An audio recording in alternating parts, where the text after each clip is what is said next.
Hello YouTube, welcome back to the channel. A lot of exciting things happening today. Fish being moved from place to place, and I'm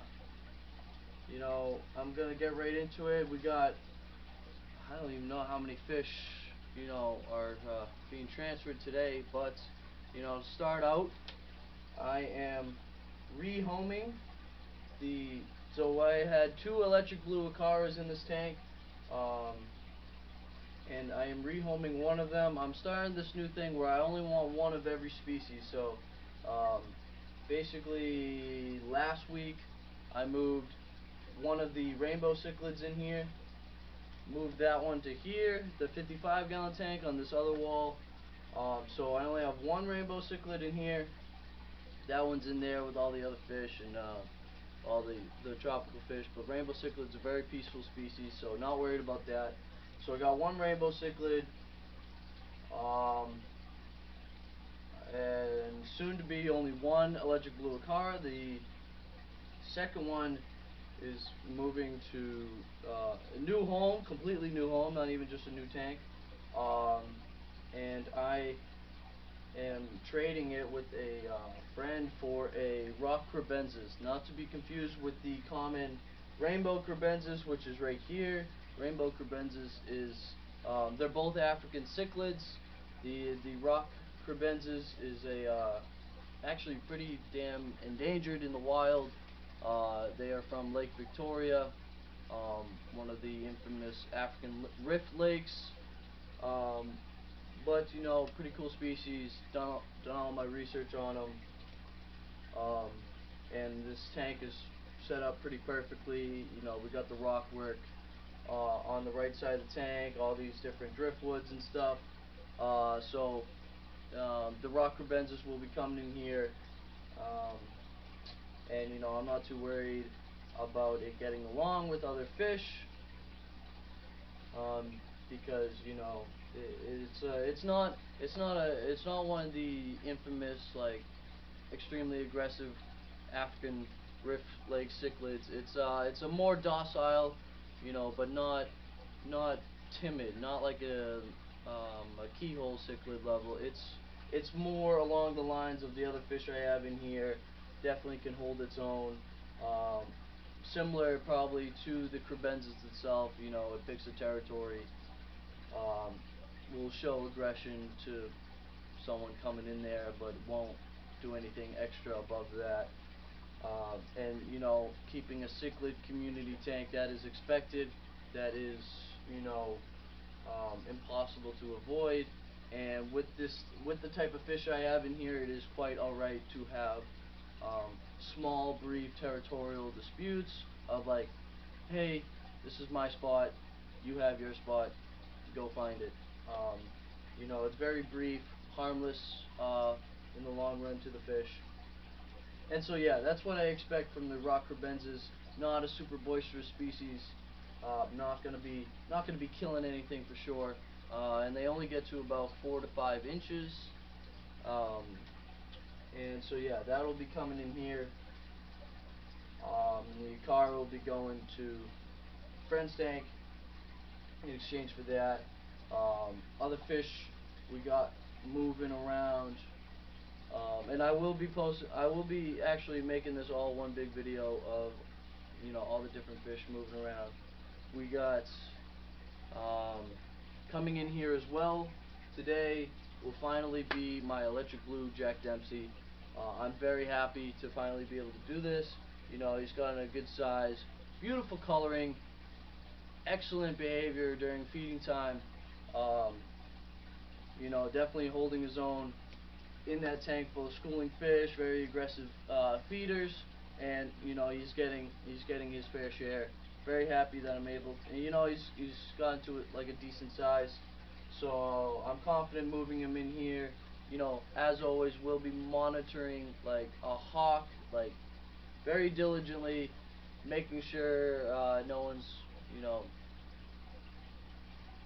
picking on him, bullying him, and I'll be watching during feeding time, obviously, making sure he's getting his fair share.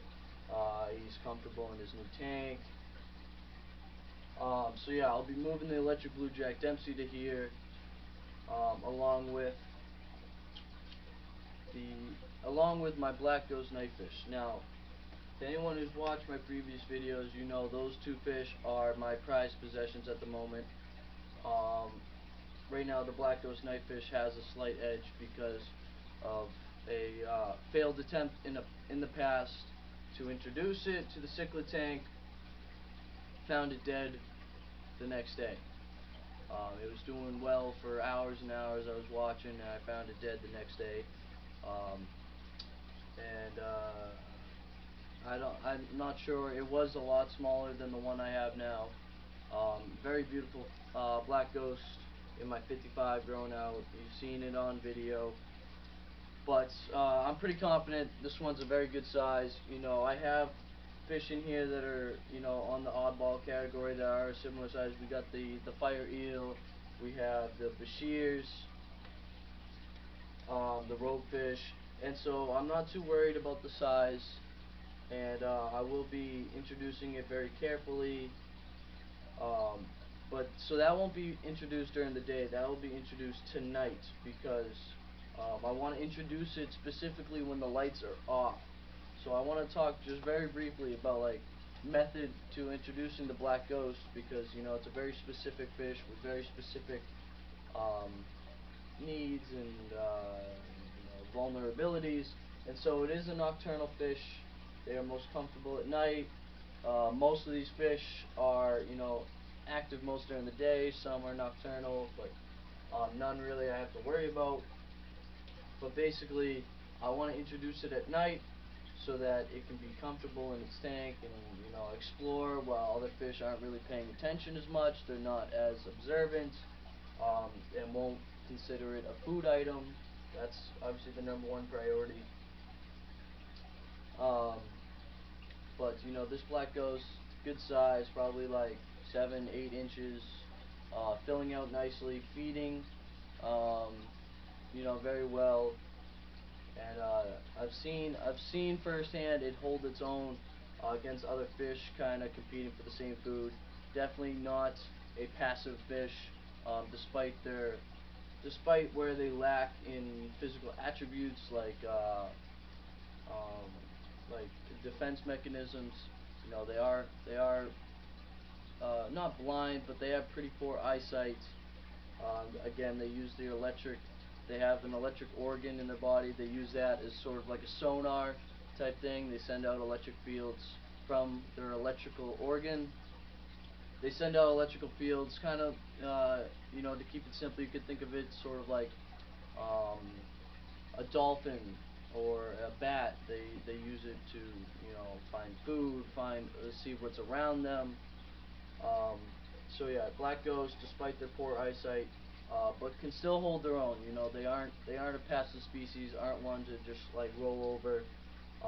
And so I am pretty confident moving the black ghost up to these more aggressive fish, bigger eaters, because of one, the fact that they eat at night, so less competition, and two, the fact that you know, it's a good size, it's eating well, and it's defending itself. So yeah, the black ghost will be coming in here along with the Jack Dempsey.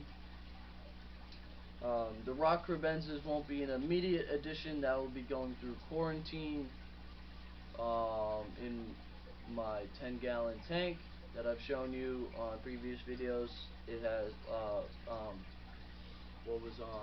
so the archers and the microtenopoma and sorgi, those are in the 10-gallon tank currently, along with an elephant nose knifefish. That will be going. So the archer fish and the elephant nose will be coming to the 55 to open up a spot in the 10-gallon. I will be setting up a tank divider to keep the African betas, the microtenopoma, to keep them away from the rock kribensis. But yeah, I will be putting them through quarantine, putting the rock kribensis through quarantine. Not too, you know, in depth, just a basic quarantine. And then I believe I don't think I want to put him in the 55. You know, they are probably not going to react well to the peaceful schooling fish and these gouramis and stuff and the goldfish. So the rock kribensis will probably go straight from 14 to here. And like I said, the elephant nose, great size. That'll be going into the 55 today, along with the archer fish who are eating well. They've completed their quarantine, so I'm very happy to say that they'll be moving to the 55. Let me think. And I think that's all for the fish that are moving around. Like I said, a rainbow cichlid has been moved to the 55. It's just kind of my new plan for the tank. I want only one of each cichlid species because I definitely don't want any breeding. I don't know the gender of the rainbow cichlids, but I think one was male, one was female. You know, better safe than sorry. I don't want any breeding. It's just, you know, more aggressive behavior. And I kind of like the idea of having, you know, just one of everything, you know, this great assortment of personality and color. And so yeah, taking out the rainbow cichlid opens up room for the juvenile electric blue jack Dempsey that's coming in here, and also the rock kribensis that is ultimately coming in here as well. And in coming weeks I will be rehoming the bala sharks, the 3 bala sharks, and the common pleco to a friend's tank, along with a Senegal Bashir. So that is going to a different friend. They got a 55 and in the process of setting up a 125. So yeah, the bala sharks, Senegal Bashir, and the common pleco is going to them. Open up more space in here. Trying to think any other fish that are getting rehomed. I'm considering rehoming the silver dollars. You know, I love them. Great fish. You know, very cool looking. But I don't know. I don't know if they quite fit what I'm looking for. You know, I got some other schooling fish coming in here. A lot more color, a lot more activity. And so I don't quite think the silver dollars are in my long-term plans anymore. So I might be rehoming them as well. But that is a whole nother ordeal, along with the bala sharks, common pleco, and the Senegal Bashir. So yeah, I don't. That's a future event. So today, I'm just gonna be making a video. Um, I'll probably make it. I'll make it a separate video of, you know, all the fish transactions. This is just walking you through. This is like the first part, me walking you through what's gonna happen, and then the second part will be, you know, showing you actually like fish moving tank to tank and stuff like that. And so yeah, thank you for watching, and stay tuned for that next video. I'll get you good footage of the fish in their new homes. Thank you.